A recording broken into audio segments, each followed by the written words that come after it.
Oh yeah, we are on dessert still, Department of Human Resources.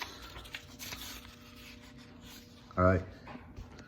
A good friend of mine, about a year into his first chef's job, had a problem with one of his cooks.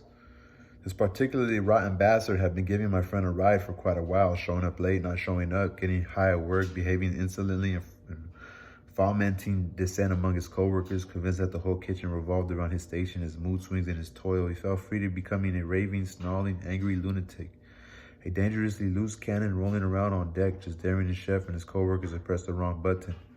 After a no-show and a late arrival, and yet another ugly, histrionic incident of insubordination, my friend had no choice but to fire his cocaine-stoked and deranged employee, telling him in classic style to clean out your locker and get the fuck out.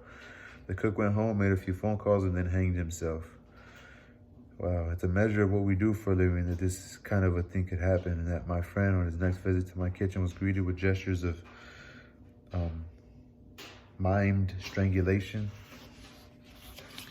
Cooks and waiters holding a hand over their heads, sticking their tongues out and rolling their eyes up, tagging my friend to his face as serial killer and remorselessly teasing him. My friend had worked for me for years and had at various times caused me much grief and frustration. Since becoming a chef in his own right, however, he'd taken to calling me at intervals to apologize for his past acts, telling me that when faced with managerial problems of his own involving personnel or human resource difficulties, he seriously regretted all the pain and worry he'd caused me. Now he knew, you see, he knew what it was like to be a leader of cooks, a wrangler of psychopaths, the captain of his own pirate ship, and he wasn't liking that part of the job very much. Now somebody was dead, and there was, and arguably, a casual relationship between the event of the troublesome cook's firing and his death by his own hand. The guy was fucked up anyway, it's not our fault, was a standard conciliatory remark. It was about as sympathetic as any of us could get. I would have done it sooner or later, man, if not with you, some other chef. That didn't quite cut it either. The guy had to go, is what I said, the kind of cold-blooded statement unusual for me when in chef mode. What? Are you going to keep the guy on? Let him talk shit to you in front of your crew? Let him show up late, fuck up service because you're afraid he's going to off himself? Fuck him, we're on a lifeboat, baby. The weak, the dangerous, the infirm, they go over the side. Typically, I was overstating the case. I've coddled plenty of dangerously unstable characters over the years.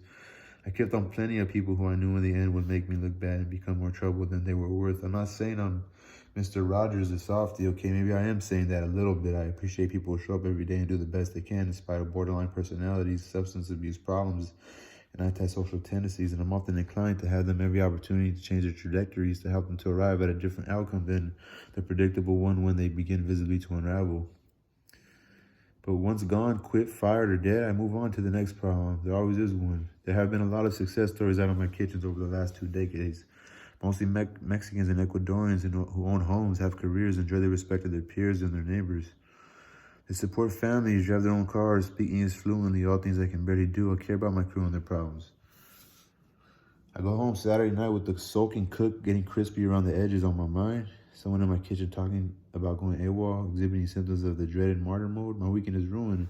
All I'm going to be thinking about for every waking moment is that cook and what I can do to fix the situation. I lie there on the bed, staring into space, paying scant attention to the TV, or what my wife is talking about, or everyday tasks of bill paying, maintaining a home, behaving like a normal person. I don't know. You see how a normal person acts. I don't know how to behave outside my kitchen. I don't know the rules. I'm aware of them for sure, but I don't care to observe them anymore because I haven't had to for so many years. Okay, I could put on a jacket, go out for dinner and a movie, and I can eat with a knife and fork without embarrassing my host, but can I really behave? I don't know. I have responsibilities to tell myself and my wife I got things on my mind. I'm in charge of people's lives, and it can weigh heavily on me. In my world, you see my friend? In my world, you see, my friend is a killer. No, he's not, you say. How could he have predicted what this drug-addled maniac was going to do? How can what some cokehead cook has done to himself and to his family be laid at his door? Because he can, because when you look somebody in the eyes and can them, fire them, there's no telling that what terrible result might ensue.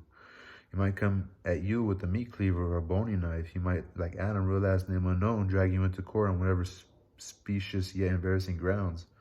He might turn tail and simply leave the business, move to Arizona and sell insurance, as one talented cook of my acquaintance did. On the other hand, he could simply suck it up, move on to the next kitchen, and make a smashing success of himself. 10 years in the future, you might find yourself standing next to him at the James Beard Awards dinner, where he's just picked up his award for Best New Chef.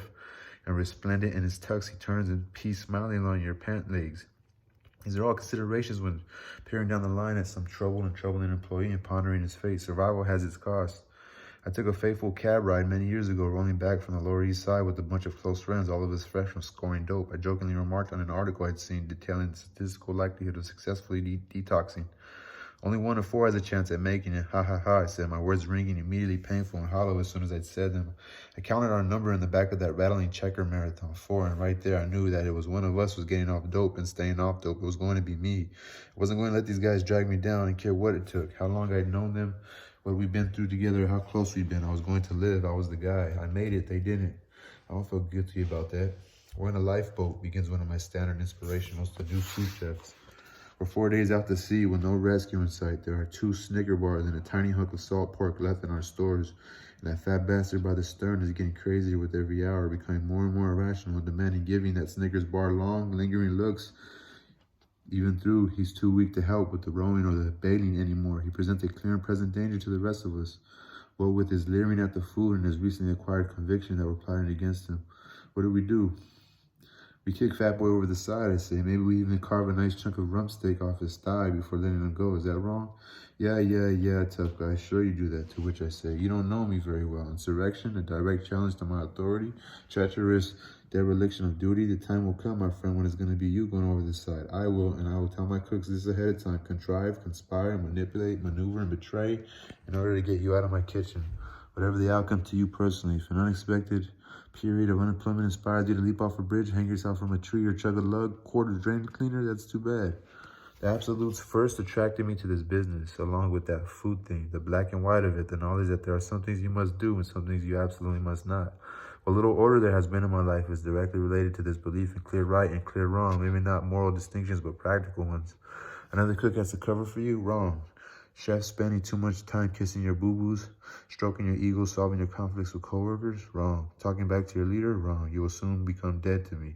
My friend, the novice killer.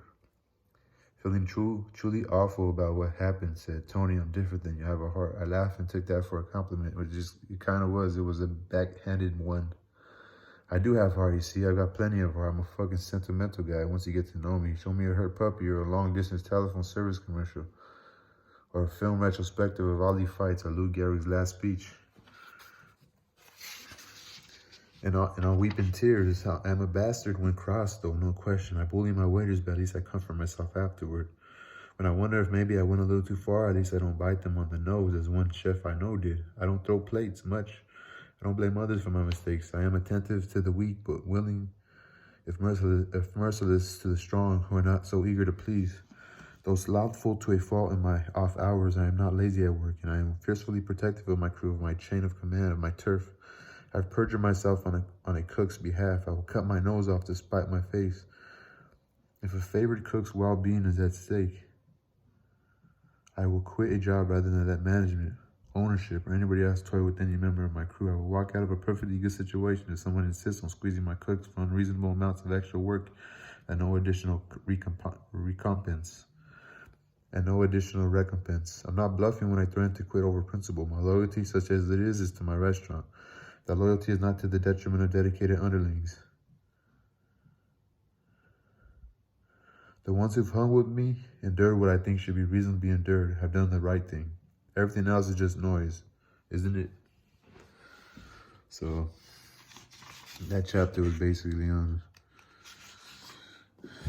dealing with people, how you gotta kind of be, how you gotta be. He didn't want the guy to fucking kill himself, you know what I'm saying? Peace, yo.